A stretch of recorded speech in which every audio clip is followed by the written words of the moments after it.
کیا پاکستان پر درحقیقت حکومت کرنے والی اسٹیبلشمنٹ کو ملک کی صورتحال، اپنے مسلط کردہ ہائیبرائڈ سیاسی نظام کی مایوس کن کارکردگی، اس کے اداروں، اس کی معیشت اور اس کے خطے کے ممالک اور عالمی کھلاڑیوں کے ساتھ بگڑتے ہوئے تعلقات پر فکرمند ہونا چاہیے؟ ملک کو جن مختلف بحرانوں کا سامنا ہے، ان کی نوعیت اور سنگینی یقیناً بہت تشویشناک ہے۔ ہائیبرائڈ نظام کا بحران، اسٹیبلشمنٹ کی سلیکٹڈ پارٹنر پاکستان تحریک انصاف کی حکومت بالکل ناکام ثابت ہوئی ہے۔ صرف یہی نہیں، اسے لانے، مسلط کرنے اور سہارا دے کر قائم رکھنے پر اسٹیبلشمنٹ کی ساکھ کو بھی زک پہنچی ہے۔ دو جماعتی نظام کی جگہ ایک جماعت کے ہاتھ ملک کی باغ دوڑ تھمانے کی کوشش کا صرف ایک نتیجہ برآمد ہوا، مسلم لیگ نون کو نئی زندگی مل گئی۔ اگلے انتخابات میں ممکنہ شکست جو سول ملٹری عدم توازن کو چیلنج کر سکتی ہے سے بچنے کے لیے تحریک انصاف نت نئے قوانین لا رہی ہے۔ ان کے ذریعے نہ صرف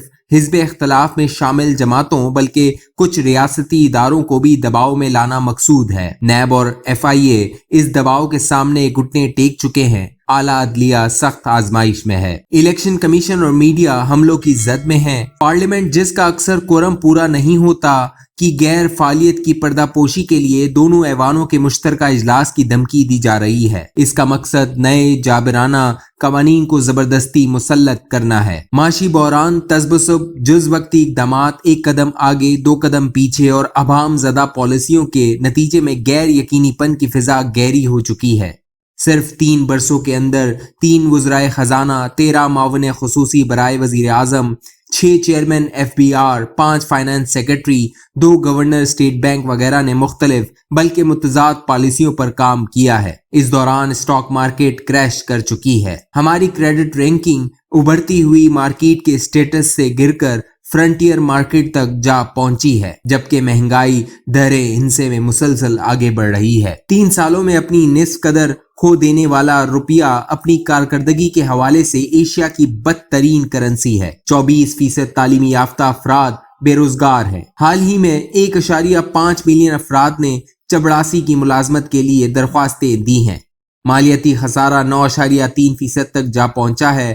GDP کے 90% سے تجاوز کر جانے والے قرضوں میں مسلسل اضافہ ہو رہا ہے۔ معاشی بربادی کا یہ سلسلہ جاری ہے۔ غریب مسلسل غریب ہوتے جا رہے ہیں۔ درمیانی طبقے کی معاشی حالت بدستور نیچے جا رہی ہے، جبکہ دولت مند افراد کی پریشانیاں بھی کم نہیں۔ خارجہ پالیسی کا بحران، عالمی برادری جس کی قیادت امریکہ اور یورپی یونین کے پاس ہے اور جس کے ساتھ پاکستان کے زیادہ تر تجارتی روابط رہے ہیں، کے ساتھ ہمارے تعلقات اس وقت انتہائی خراب ہیں۔ یورپی یونین کے دیے گئے GSP+ اسٹیٹس کی بدولت ہماری زیادہ تر برآمدات کو سہارا مل جاتا تھا، لیکن اب یورپی یونین اسے واپس لینے کی دھمکی دے رہی ہے۔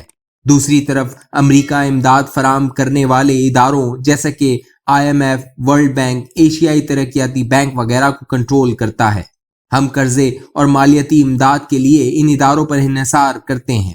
اب صورتحال اس نہج تک پہنچ چکی ہے کہ وہاں پاکستان پر معاشی پابندیاں عائد کرنے کی باتیں ہو رہی ہیں۔ اس کی وجہ پاکستان کی وہ دوہری پالیسیاں بتائی جاتی ہیں جو امریکہ کی افغانستان میں شکست کا باعث بنی۔ ہمارے سعودی عرب اور خلیجی ریاستوں کے ساتھ تعلقات میں ابھی بہتری نہیں آئی۔ ان تعلقات کو عمران خان کی سرد مہری نے شدید زک پہنچائی تھی۔ انڈیا کے ساتھ تعلقات کبھی اتنے خراب نہیں رہے تھے جتنے اب ہیں، حالانکہ ہمارا مفاد اس میں تھا کہ یہ تعلقات معمول پر ہوتے۔ خطرناک بات یہ ہے کہ افغانستان میں حالیہ دنوں طالبان کا اقتدار پر قابض ہونا ہمارے لیے طمانینت بخش ہونا چاہیے، لیکن اس کی وجہ سے ہماری تشویش میں کئی گنا اضافہ ہوا ہے۔ ہماری مغربی سرحدوں پر دوست حکومت وسطی ایشیائی ریاستوں کی طرف کھلنے والی اقتصادی راہداری، معدنیات اور توانائی کے لیے پائپ لائن کی تعمیر جیسے امکانات تیزی سے معدوم ہوتے جا رہے ہیں۔ افغانستان میں داخلی طور پر دہشت گردی کے پروان چڑھنے اور ایک غیر ملکی مداخلت کے خدشات بڑے ہیں۔ بڑھتے ہوئے ان بحرانوں کی سنگینی اس وقت دو چند ہو جاتی ہے جب ہم دیکھتے ہیں کہ اسٹیبلشمنٹ کے پالیسی سازوں اور حکومت کی ترجیحات کیا ہیں۔ اول الذکر کی توجہ مدت ملازمت، ترقی، تقرری اور تبادلوں پر مرکوز ہے، تو ثانی الذکر حزب اختلاف کو تباہ کرنے، میڈیا کو کنٹرول کرنے، عدلیہ کا بندوبست کرنے اور اگلے عام انتخابات میں دھاندلی پر تلی ہوئی ہے۔ آزادی کے بعد 70 برسوں کے دوران پاکستان بارہا کسی نہ کسی دورائے پر پہنچا، لیکن وہ رستہ اختیار کرنے میں ناکام رہا جس پر چل کر قومی تعمیر اور معاشی استحکام کی منزل آ سکتی تھی۔ 1958 میں اسٹیبلشمنٹ نے آئینی جمہوریت کی بجائے مارشل لاء لگا دیا، جس کی ہمیں بھیانک قیمت چکانا پڑی۔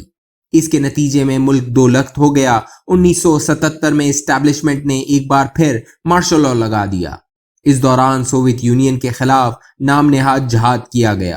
اس کے نتیجے میں جنگجو فرقہ واریت نے ملک کو لہو لہان کر دیا۔ 1999 میں اسٹیبلشمنٹ نے ملک پر قبضہ کر کے طالبان کو اپنے طویل المدت اتحادی کے طور پر پناہ دی۔ ان تینوں مواقعوں پر ہم امریکہ کے اتحادی تھے، جس نے ہماری معیشت میں پیسہ ڈال کر سول ملٹری اشرافیہ کو نہ صرف مضبوط کیا بلکہ انہیں اپنا ضرورت مند بھی بنا لیا۔ آج ایک مرتبہ پھر ہم دہرائے پر کھڑے ہیں۔